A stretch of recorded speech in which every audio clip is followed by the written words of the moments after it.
Hello everyone, আসসালামু আলাইকুম। এই রমজানের স্পেশাল একটা আইটেম হচ্ছে বেগুনি, আর সেই মজাদার বেগুনিটাই আপনাদের সাথে শেয়ার করছি। প্রথমে আমি বেগুনটাকে স্লাইস করে নিয়েছি। বেগুনটা অনেক বেশি মোটাও হবে না, আবার অনেক পাতলাও হবে না, চোখের আন্দাজ মতো আপনারা কেটে নেবেন। আমি ভালো করে ধুয়ে নিয়েছি, তারপর এখন হালকা লবণ মাখিয়ে এটাকে রেস্টে রেখে দিব। তো এখন বেসনের ব্যাটারটা তৈরি করার জন্য প্রথমে আমি 1 কাপ পরিমাণ, চায়ের কাপের 1 কাপ পরিমাণ বেসন নিয়েছি।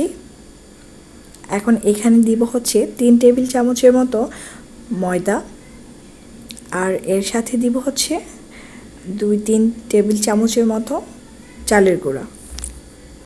সহজভাবে যদি বলি, আপনি বেসনের পরিমাণটা বেশি নেবেন আর ময়দা আর চালের গুঁড়া অল্প নেবেন। এই পর্যায়ে আমি হচ্ছে 1 চা চামচ মরিচের গুঁড়া, স্বাদ মতো লবণ, আর হচ্ছে 1/2 চা চামচ আদা রসুন বাটা দিলাম, আর দিয়ে দিলাম বেকিং পাউডার। বেকিং পাউডারটাও আপনারা কম দিবেন, এখানে আমি 1/2 চা চামচের মতো বেকিং পাউডার দিয়েছি। এই তো আমার একদম উপাদান সব কিছু দেওয়া শেষ। আমি ভালো করে হাতে এটাকে মেখে নিয়েছি। এই পর্যায়ে অল্প অল্প ঠান্ডা নর্মাল পানি দিয়ে আমি ব্যাটারটাকে খুব সুন্দর করে রেডি করে নিয়েছি। দোকানের মতো মচমচে বেগুনি পাওয়ার জন্য এই টিপসটা অবশ্যই ফলো করবেন। একদম বলক ওঠা গরম তেল দিয়ে দিচ্ছি 2 চা চামচের মতো। এই পর্যায়ে ভালো করে এটাকে মিক্সড করে নেব। ব্যাটারটাকে কয়েক মিনিট ধরে ভালো করে একটু মিক্সড করতে হবে, এতে করে ব্যাটারটা একদমই পারফেক্ট এবং খুব সুন্দর হয়ে যাবে। এই যে চামচ নিয়ে আপনাদেরকে দেখালাম, ব্যাটারটা একদমই রেডি হয়ে গেছে। আর যেহেতু আমি চুলায় একটু আগে নাস্তা বানিয়েছিলাম, তো ওই তেলের মধ্যেই দিয়ে দিচ্ছি।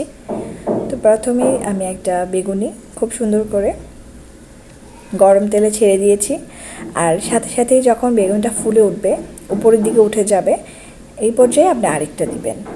এভাবেই আপনি কয়েকটা বেগুনি একসাথে ভেজে নেবেন। বেগুনিটা যখন এক পিঠ ভালো করে ভাজা হয়ে যাবে, ঠিক তখনই আপনি বেগুনিটাকে উল্টে দিবেন। লক্ষ্য রাখতে হবে বেগুনি ভাজার সময় চুলার আঁচটা অবশ্যই মিডিয়াম টু লোয়ের মাঝামাঝি রেখেই আপনাকে ধীরে সুস্থে বেগুনিটা ভাজতে হবে।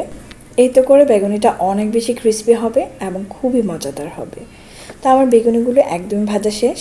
আর আমি যেহেতু একদমই ঘরোয়াভাবে খুব কম মশলা দিয়ে আজকে বেগুনিটা রেডি করেছি, তো আমার কালারটা দোকানের মতো লাগছে না, তবে এটাই হচ্ছে একটা পারফেক্ট কালার। এখানে আমি কোনো রং মিশাইনি, কোনো কিছুই দেইনি। খুব স্বাস্থ্যসম্মত একটা খাবার হয়েছে। এদিকে আমি বাকি বেগুনিগুলো ভেজে নিয়েছি।